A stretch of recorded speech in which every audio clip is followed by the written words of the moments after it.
Today are student of St. Joseph School Jhajha.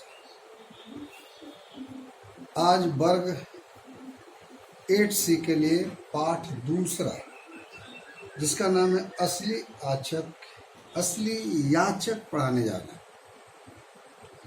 पहले हम आते हैं कवि परिचय की ओर। इस पाठ के लेखक श्री रविंद्रनाथ टैगोर जी, जिनका जन्म 7 मई 1861 ईस्वी कोलकाता में। टैगोर जी अपने माता पिता की 13वीं संतान थे। बचपन से तेज तर्रार और इसलिए इनका नाम, घर का जो नाम था वो रवि के नाम से बुलाया जाता था। 8 वर्ष की आयु से, मात्र 8 वर्ष की आयु से इन्होंने कहानियां और कविता लिखना शुरू कर दिया। टैगोर जी आगे चलकर कवि के साथ साथ उपन्यासकार, नाटककार, चित्रकार भी बने। ये ऐसे साहित्यकार थे जिन्हें 2 देशों का राष्ट्रगान लिखने का अवसर प्राप्त हुआ। एक हमारे देश भारत और एक बांग्लादेश। 1913 में लोकप्रिय रचना गीतांजलि के लिए इन्हें नोबेल पुरस्कार से नवाजा गया और इनकी मृत्यु 7 अगस्त 1941 को कलकत्ता में। अब चलते हैं प्रस्तुत कहानी की ओर। ये जो हम लोग असली याचक जो पढ़ रहे हैं, असल में यह कहानी का वास्तविक नाम है भिखारी। इस कहानी में कई सारे भाग हैं, लेकिन 2 भाग मुख्य। पहले भाग में भिखारी,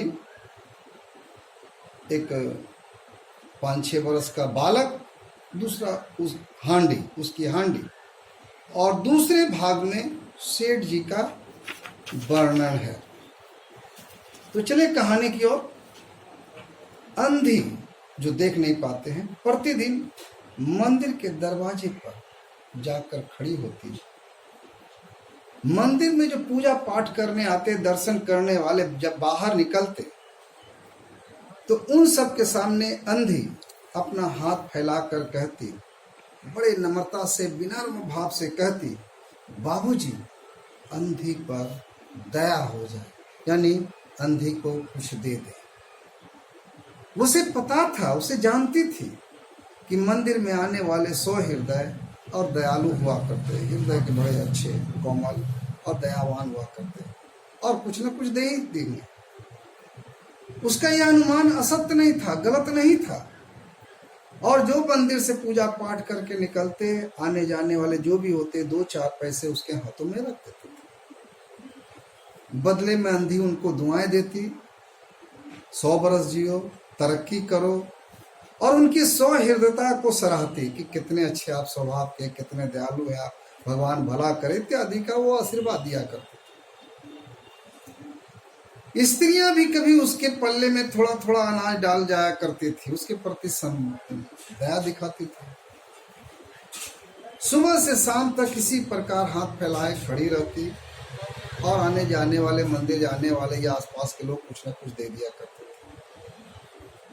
अंत में बस उसके बाद मन ही मन भगवान को प्रणाम करती और अपनी लाठी के सहारे धीरे धीरे झोपड़ी की ओर चल पड़ती। उसकी झोपड़ी नगर से बाहर थी। आते जाते रास्ते में जो मिलता उससे भी याचना कर जाती।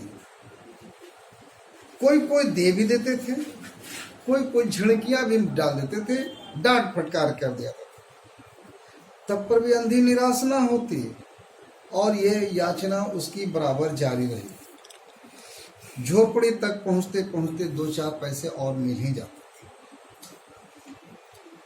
झोपड़ी के समीप पहुंचते ही एक 10 वर्ष का बालक उछलता कूदता आता और उसे चिपट जाता। उसे मिल जाता कि आ गई।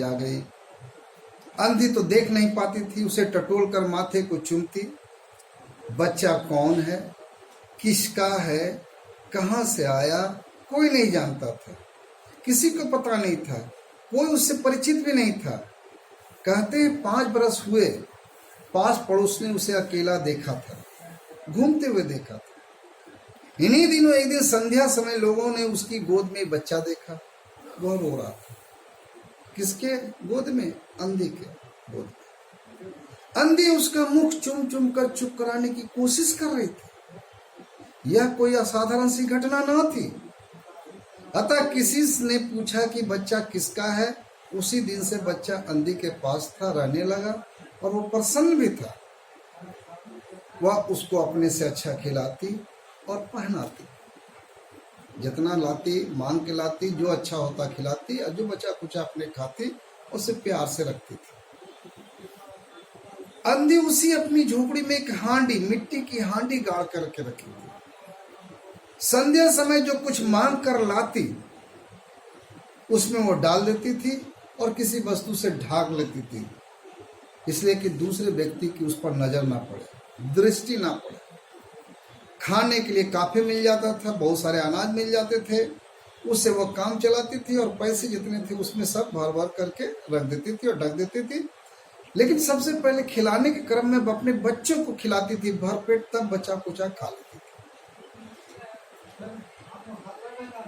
काशी में सेठ बनारसी दास बहुत प्रसिद्ध व्यक्ति थे। वो बड़े देशभक्त और धर्मात्मा थे। दिन के 12 बजे तक सेठ स्नान ध्यान में संलग्न रहते। उनके घर के कोठी पर महल जो भी था बड़ी भीड़ लगा रहती थी। कुछ कर्ज मांगने वाले जाते थे, ऐसे व्यक्ति जो भी था जो कुछ जमा करने जाते थे, अपने कमाए हुए पैसे भी जमा करने जाते थे। उन्हीं में से बहुत सारे भिखारी जो भीख मांगते थे अपना जमा पूंजी सेठ के पास जमा कर लेते थे। यह बात अंधी को मालूम थी। उसकी हांडी लगभग पूरी भर चुकी थी। उसे डर था, उसे शंका था कोई चुरा ना ले।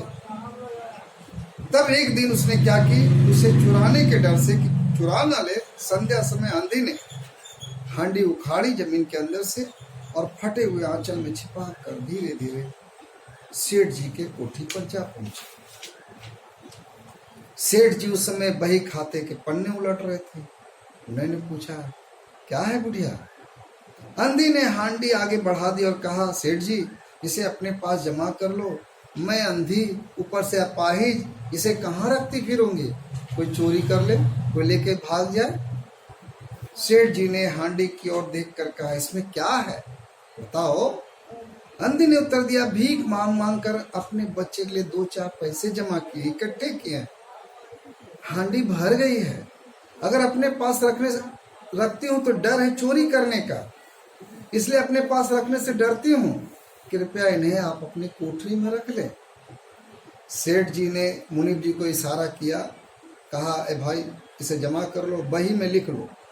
मुनीब जी ने नकदी गिना, कितने पैसे हैं उसके नाम से, अंधी के नाम से जमा कर ली और अंधी सेठ जी को दुआएं आशीर्वाद देते हुए उनसे चले। 2 वर्ष बीत गए, सब कुछ अच्छा चल रहा था।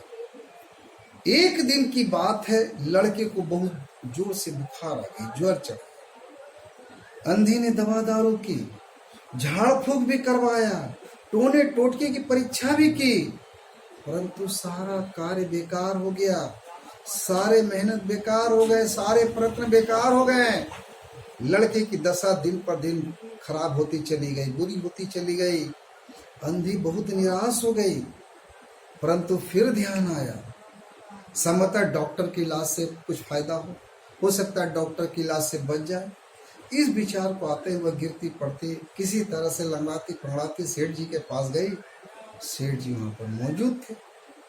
अंधे ने कहा, सेठ जी मैंने जो आपके पास जमा पूंजी की है, हांडी में जो जमा करके आपको दिए हैं, उसमें 10-5 रुपये दे दीजिए तो बड़ी कृपा होगी, क्योंकि मेरा बच्चा मर रहा है, उसे जान बचाने के लिए, उसके दिखाने के लिए डॉक्टर के पास जाऊंगा। सेठ जी ने कठोर स्वर में कहा, कैसा जमा पूंजी, कैसा रुपया? मेरे पास तुम्हारा कोई रुपया नहीं है, कोई जमा नहीं है। अंधी ने रोते हुए उत्तर दिया, 2 बरस हुए, 2 बरस पहले की घटना है। मैं आपके पास अपना जमा पूंजी, अपना धरोहर रख कर गई थी, दे दीजिए, बड़ी दया होगी। बड़ी अवनय विनय करने लगी। सेठ जी ने मुनीब जी को बड़ा रहस्यमय ढंग से देखते हो कि मुनीब जी, यानी उसकी बातों में इशारा था, रहस्यमय मतलब कुछ इशारा था। मुनीब जी क्यों, जरा देखना इसका नाम पर कोई पूंजी जमा है। मुनीब जी इशारा समझ गए, संकेत समझ लिए, और वही प्लस उलट पुलट करके देखा, कहा इस नाम का तो कोई भी पैसा जमा नहीं है। अंधी वहीं जमी बैठी रही, उसने रो रो कर कहा, सेठ जी परमात्मा के नाम पर, धर्म के नाम पर कुछ दे दीजिए, मेरा बच्चा जी जाएगा, जिंदा हो जाएगा, बच जाएगा, मैं जीवन भर आपकी गुण गाऊंगी। कहते परंतु पत्थर में जोंक नहीं लगता है। सेठ जी को गुस्सा आ गया, क्रुद्ध होकर उत्तर दिया, जाती हुई नौकर को बुलाऊं। अंधी लाठी टेक कर खड़ी हो गई। सेठ जी की ओर मुख करके कहा, अच्छा भगवान तुम्हें बहुत दे, और अपनी झोपड़ी की ओर धीरे धीरे चल दी, क्योंकि वो निराश हो गए थे। यह आशीष नहीं था, सेठ जी को आशीर्वाद नहीं दिया था, बल्कि दुखिया का एक साप था, एक श्राप दिया गया था। बच्चे की दशा दिन पर दिन बिगड़ती गई। एक दिन उसकी अवस्था इतनी खराब हो गई, चिंताजनक हो गई कि लगा कि अब प्राण के लाले पड़ जाएंगे। अंधी को सेठ जी पर रह रहकर गुस्सा आ रहा था और सेठ जी से घिरना हो। अचानक बैठे बैठे कुछ ध्यान आया, कुछ करना चाहिए। उसने बच्चे को अपने गोद में उठा लिया और ठोकरे खाती गिरती पड़ती सेठ जी के दरवाजे के पास जाकर बैठ गए, धरना देकर बैठ गए। एक नौकर किसी काम से जब बाहर महल से बाहर आया, सेठ जी के घर से बाहर आया, अंधी को बैठा देखकर उसने सेठ को सूचना दिया। सेठ ने आज्ञा दी कि उसे भगा दो। नौकर ने अंधी को चले जाने को कहा, लेकिन वह अपने स्थान से टस से मस नहीं हिली भी नहीं। मारने का भय दिखाया पर भी वो डरी नहीं। उसने अंदर जाकर सेठ से कहा, वो नहीं जाती है, वो नहीं भागती है। अंततः सेठ जी स्वयं आए। जब बाहर आए, देखते ही पहचान गए। बच्चे को देखकर उन्हें बड़ा आश्चर्य हुआ। अरे इसकी शकल सूरत तो सेठ जी के पुत्र मोहन से मिलता जुलता है।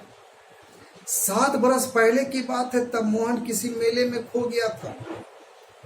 उसकी बहुत खोज की पर पता नहीं चला।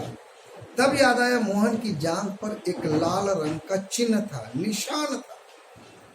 इस विचार के आते उन्होंने बच्चे की जांघ देखी, चिन्ह जरूर था, निशान जरूर था, लेकिन पहले से कुछ बड़ा हो गया था, क्योंकि बच्चा पहले 7 बरस के बाद बच्चा बड़ा हो गया था। उसको विश्वास हो गया बच्चा उन्हीं का है। उन्होंने तुरंत उस बच्चे को बुढ़िया से छीन कर अपने कलेजे से लिपटा लिया। बच्चे का शरीर पूरी ज्वर से तप रहा था, बुखार से तप रहा था। उन्हें नौकर को डांटा। उन्होंने नौकर को डॉक्टर लाने के लिए भेजा और स्वयं अपने घर के अंदर बच्चे को लिए चले गए।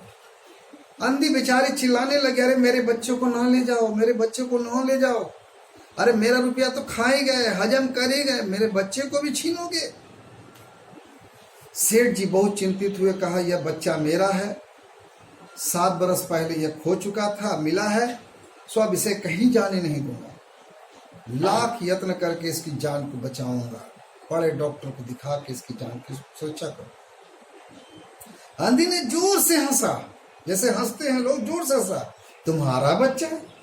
ओ, इसीलिए लाख कोशिश करके बचाओगे, लाख यत्न करके बचाओगे। मेरा बच्चा होता तो उसे मर जाने देते, क्यों? यही ना? अरे ये कोई न्याय है? इतने दिनों तक खून पसीना करके उसको पाला है मैंने, अच्छा से परवरिश की है, उसको मैं अपने हाथ से जाने नहीं दूंगी। सेठ जी की अजीब दशा थी, क्या करे ना करे, कुछ करते धरते नहीं बन पड़ रहा था। कुछ देर चुपचाप रहे, फिर मकान के अंदर चले गए। अंधी बेचारी कुछ देर तक रोती गिड़गिड़ाती रही, चिल्लाती रही, फिर वो धीरे धीरे अपनी लाठी टेकते टेकते झोपड़ी की ओर चली। दूसरे दिन प्रातः काल पता नहीं प्रभु की कृपा हुई, ईश्वर की कृपा हुई, भगवान की, या दवा का जादू का प्रभाव दिखाया, मोहन का बुखार कम होने लगा। होश आने पर आंखें खोली तो सर्वप्रथम उसके मुंह से एक शब्द निकला, माँ। चारों ओर नए चेहरे, अपरिचित व्यक्ति को देखकर अपने आंखें बंद कर। उस समय उसका बुखार फिर बढ़ना शुरू हो गया। माँ माँ की रट लगी हुई थी। डॉक्टर ने जवाब दे दिया कि अब यह नहीं बचेगा। सेठ जी के हाथ पांव फूल गए, चारों तरफ अंधेरा और निराशा के अभाव आने लगे। करूं तो करूं क्या? एक ही बच्चा है, इतने दिन के बाद मिला और वो मृत्यु के चंगुल में दबा है, मरने के कगार पर खड़ा है, मरना सन है, मैं बचाऊं तो बचाऊं कैसे। सहसा उनको अंधी का ध्यान आया, पत्नी को बाहर भेजा, बड़ा जाके देखो अंधी बाहर बैठी है, परंतु वहां नहीं थी। सेठ जी ने तुरंत फीटन कार निकलवाई, बस्ती से बाहर उसकी झोपड़ी पर पहुंचे, अंदर गए, झोपड़ी के अंदर गए तो देखा कि अंधी एक फटे पुराने टाट पर यानी खटिए पर पड़ी है, उसके आंखों से आंसू बह रहे। सेठ जी ने धीरे से उसको हिलाया, उसका शरीर आग के भांति जल रहा। सेठ जी ने कहा, तेरा बच्चा मर रहा है। डॉक्टर निराश हो गए, डॉक्टर ने जवाब दे दिया है, तुझे बार बार पुकार रहा है, माँ माँ माँ, अब तू ही उसका प्राण बचा सकती है, चल मेरे साथ, नहीं तो और चल कर अपने बच्चे की जान बचा ले। अंधी ने गुस्से में उत्तर दिया, मरता है तो मरने दे, मैं भी मर रही। सेठ जी रो दिए। आज तक उन्होंने किसी के सामने सिर नहीं झुकाया था, किसी के सामने नतमस्तक नहीं हुए थे, किंतु आज उसी समय अंधी के पांव पर गिर पड़े, चरण स्पर्श कर लिए, चरण पकड़ लिया, रो रो कर कहा, ममता की लाज रख लो, आखिर तुम भी उसकी माँ, तुमने उसको पाला पोसा है, चलो तुम्हारे जाने से वह बच जाएगा। ममता सब जब अंधी ने सुना तो उसके हृदय को विकल कर दिया, व्याकुल कर दिया। उसने तुरंत कहा, अच्छा चलो। सेठ जी उसे पकड़कर सहारा दिए, गाड़ी में बैठाए, फीटन गाड़ी थी, फीटन घर की ओर दौड़ने लगे। उस समय सेठ जी और अंधी भिखारी दोनों की एक ही दशा थी, दोनों का एक ही मकसद था, बच्चा बच जाए। दोनों की इच्छा थी कि शीघ्र से शीघ्र अपने बच्चे के पास पहुंचे और बच्चा की जान बचे। कोठी आ गई, सेठ जी ने सहारा देकर अंधी को उतारा और अंदर ले गए। भीतर जाकर अंधे ने मोहन के माथे पर हाथ फेरा। मोहन पहचान गया कि यह हाथ उसकी माँ का है। उसने तुरंत नेत्र खोल दिए, आंखें खोल दी और अपने समीप खड़े माँ को देखकर कहा, माँ तुम आ गई। अंधे भिखारी मोहन के सिरहाने बैठ गई और अपने मोहन का सिर अपने गोद में रख लिया। उसको बहुत सुखद अनुभव हो रहा था और उसकी गोद में, अंधे की गोद में तुरंत सो गया। दूसरे दिन मोहन की दशा ठीक होने लगी और 10 से 15 दिन में बिल्कुल बच्चा स्वस्थ हो गया, यानी किसी तरह कोई बीमारी नहीं। जो काम डॉक्टर वैद्य नहीं कर सके, अंधे के प्यार ने, अंधी के प्यार ने, सेवा ने कर दिखाया। मोहन पूरी तरह से ठीक हो चुका था। अंधे ने कहा, डॉक्टर सेठ जी आप मुझे विदा कीजिए। सेठ जी ने बहुत रोका लेकिन नहीं मानी। जब वह चलने लगी तो सेठ जी ने रुपयों की एक थैली उसके हाथ में दी, कहा लो। अंधे ने पूछा, क्या है यह? सेठ जी ने कहा, यह तुम्हारी धरोहर है, तुम्हारे रुपये है, मेरा यह अपराध था जो मैंने किया था, तुम्हें पैसे नहीं दिया था। अंधे ने बात काट कर कहा, यह रुपये मैंने मोहन के लिए इकट्ठे किए थे, उसी को दे दे। अंधे ने थैली वहीं छोड़ दिया और लाठी टेकती चुपचाप वहां से चली गई। बाहर निकलकर उसने पीछे मुड़कर घर की ओर देखा। उसके आंखों से आंसू बह रहे थे, किंतु आज वह भिखारी न होते हुए सेठ से महान थे। इस समय सेठ याचक था और दाता। ये कहानी पूरी। अब इस कहानी का एक सारांश में बताते हैं जो 2-4 लाइनों में है। इस कहानी में एक अजनबी बालक को एक कंधी, एक भिखारी अपने बच्चे की तरह पालती है। हालांकि उसके अपनाने पर कई लोग कई तरह की बातें बोलती है, पर इसका परवाह ना करते हुए पालती है। किसका बच्चा कहाँ से आया है वो जानने की कोशिश नहीं करती। उसे अपना से अच्छे खिलाती पिलाती है, उसका लालन पोषण करती है। लेकिन एक दिन बीमार होने के कारण वो सेठ जी के पास जाना पड़ता है। सेठ जी अपने बच्चे को पहचान लेते हैं और उसे अपना लेते हैं। कहने का अर्थ इस कहानीकार ने यहाँ पर इस कहानी में धनी सेठ को भक्त बनाया है और भिखारी को ईश्वर का रूप का दर्जा दिया गया है। एक तरह से सेठ था याचक और दाता के रूप में थी भिखारी। यह था कहानी। इसको कई बार पढ़े, आपको होमवर्क मिलेंगे। Thank you.